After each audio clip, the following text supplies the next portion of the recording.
Event कैसे अब लोग आज मैं दिखाऊंगी मेरे एग्ज़ाम्स की वजह से मैं क्या क्या हेल्दी फ्रूट्स और वो वगैरह खाती हूँ। तो पहले ये देखो, मैंने यहाँ पर कम से कम 4 स्ट्रॉबेरी ले ली, एक शुगर केन और ये गाजर वाजर ले ली। मैं इन चीज़ों को सबको धो लूँगी अच्छे से। Look at my healthy foods, ये मैं खाऊंगी कि एग्जाम्स है उससे पहले मुझे हेल्दी फूड्स खानी है, तो उसके लिए मैंने ये तैयार की।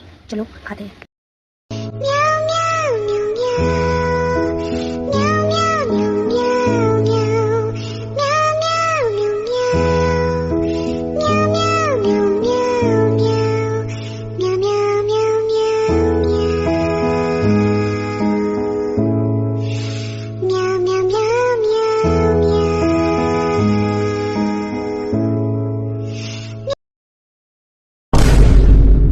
কোনোদিন যাবে না। ঝিঙ্কা চিকা ঝিঙ্কা চিকা ঝিঙ্কা চিকা ঝিকাঙ্কা, মন আমার পাগল হয়ে পদ্ম পাতায় বসে, মন আমার পাগল হয়ে পদ্ম পাতায় বসে, শিশিরের সাথে কেমন পীড়িত করে মরে রে, পীড়িত করে মরে।